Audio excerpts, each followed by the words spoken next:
Phonology. Word letters. निम्नलिखित शब्दों को ध्यानपूर्वक पढ़िए। घर, ख जमा अ जमा र जमा अ। बेर, ब जमा ए जमा र जमा अ। गन्ना, ग जमा अ जमा न जमा न जमा आ। आपने देखा कि जब हमने उपर्युक्त शब्द घर, पेड़, गन्ना बोले तो हमारे मुख से छोटी छोटी अनेक ध्वनियां निकली। इन ध्वनियों के और टुकड़े नहीं किए जा सकते। इन ध्वनियों को वर्ण या अक्षर कहते हैं। वर्ण भाषा के मौखिक और लिखित दोनों रूपों में प्रयुक्त होते हैं। इस प्रकार हम कह सकते हैं वर्ण भाषा की सबसे छोटी इकाई है जिसके और टुकड़े नहीं किए जा सकते। वर्णमाला, अल्फाबेट।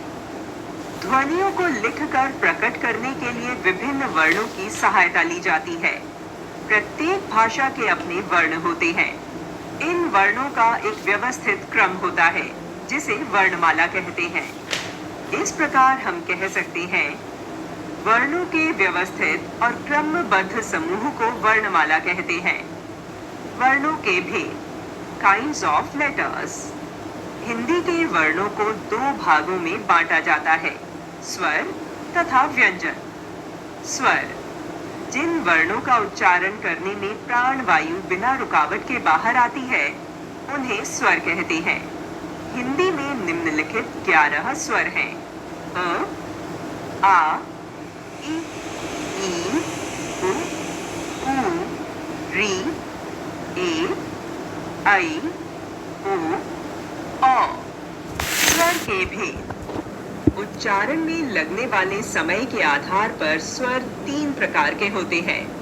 ह्रस्व स्वर, जिन स्वरों के उच्चारण में सबसे कम अर्थात एक मात्रा का समय लगता है उन्हें ह्रस्व स्वर कहते हैं।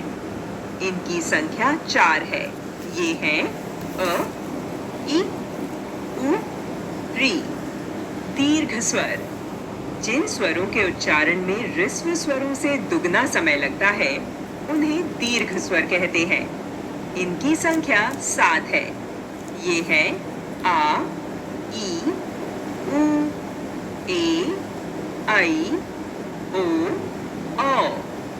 प्लुत स्वर, जिन स्वरों के उच्चारण में दीर्घ स्वर के उच्चारण से भी अधिक समय लगता है वे प्लुत स्वर कहलाते हैं। इसकी पहचान के लिए स्वर के साथ 3 लिख देते हैं, जैसे ऊ। ऐसा प्रयोग संस्कृत में अधिक देखने में आता है। स्वरों की मात्राएं। स्वरों का प्रयोग स्वतंत्र रूप से भी होता है और व्यंजनों के साथ भी। जब स्वरों का प्रयोग व्यंजनों के साथ मिलाकर किया जाता है तब इनका स्वरूप बदल जाता है। स्वरों के बदले हुए रूप को मात्रा कहते हैं। व्यंजनों के साथ स्वरों की मात्राएं इस प्रकार लगती हैं: स्वर, मात्रा, शब्द। यार जो लोग इंग्लिश बोलते हैं ना वो अ, कोई मात्रा नहीं। नल, कर, पढ़। आ की मात्रा। ताला, पहाड़। ई, छोटी ई की मात्रा। सिर, तिल, गिर। ई, बड़ी ई की मात्रा। चीनी, लकड़ी, नीर। उ, छोटे ऊ की मात्रा। मुरली, गुलाल, कुर्सी। ऊ, बड़े ऊ की मात्रा। दूध, कूदना, धूल। री की मात्रा। वृक्ष, कृपा, गृह। ए की मात्रा। मेला, रेखा, पेड़। आई की मात्रा। कैसा, जैसा, पैसा। ओ की मात्रा। मोर, कोट, शोर।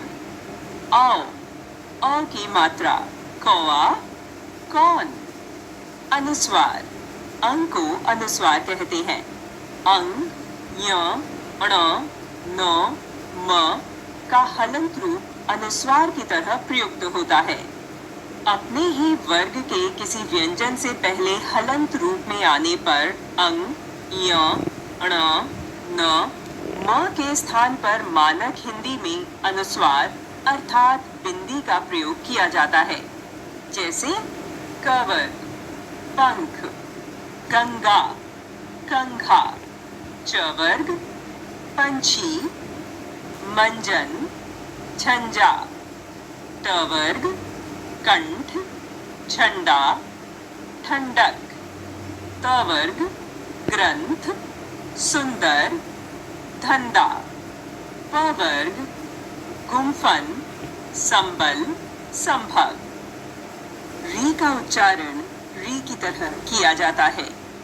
री की मात्रा जैसे हिंदी में इसका प्रयोग तत्सम शब्दों के साथ ही होता है, जैसे प्रायः, अतः आदि।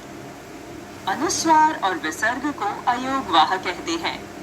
अनुनासिक, जब स्वरों का उच्चारण मुख व नाक दोनों से किया जाता है तब उसे अनुनासिक कहते हैं। इसका चिन्ह चंद्र बिंदु है, जैसे ओ, आ, ई, ऊ, ए, आई, ओ, औ। आगत स्वर औ आगत स्वर है। यह अंग्रेजी शब्दों में प्रयोग होता है, जैसे डॉक्टर, हॉल आदि। याद रखिए, अ स्वर की कोई मात्रा नहीं होती। यह प्रत्येक व्यंजन के उच्चारण में सम्मिलित रहता है। व्यंजन को अरहित दिखाने के लिए उन्हें हलंत रूप में लिखते हैं, जैसे क, ख, त, प आदि। री का उच्चारण री की तरह किया जाता है। री की मात्रा है, जैसे गृह, कृपा आदि। मात्राएं व्यंजनों के दाएं बाएं या ऊपर नीचे लगाई जाती हैं, जैसे काम, किला, कुल, केला। र व्यंजन में ऊ की मात्रा इस प्रकार लगती है, रू, रू। अंग्रेजी ध्वनि ओ का प्रयोग अंग्रेजी शब्दों में होता है। यह खड़ी पाई के ऊपर अर्ध चंद्राकार रूप में आती है, जैसे कॉल, बॉल, काफी, डॉक्टर आदि। यदि किसी शब्द का आरंभ स्वर से हो तो उसे मात्रा नहीं बल्कि स्वर के रूप में ही लिखते हैं। इसी प्रकार यदि व्यंजन के आगे दो या अधिक स्वर लगातार आएं, तो पहले स्वर को मात्रा तथा अन्य को मूल स्वर के रूप में ही लिखते हैं, जैसे जाइए, पढ़िए, आओ, दोहराएं। वर्ण भाषा की सबसे छोटी इकाई है। वर्णों के व्यवस्थित समूह को वर्णमाला कहते हैं। वर्ण दो प्रकार के होते हैं, स्वर तथा व्यंजन। हिंदी में 11 स्वर तथा 33 व्यंजन होते हैं।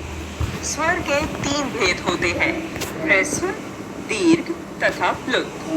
अंग, अह को अयोगवाह कहते हैं। अस्वर की कोई मात्रा नहीं होती है। क्ष, त्र, ज्ञ, श्र को संयुक्त व्यंजन कहते हैं।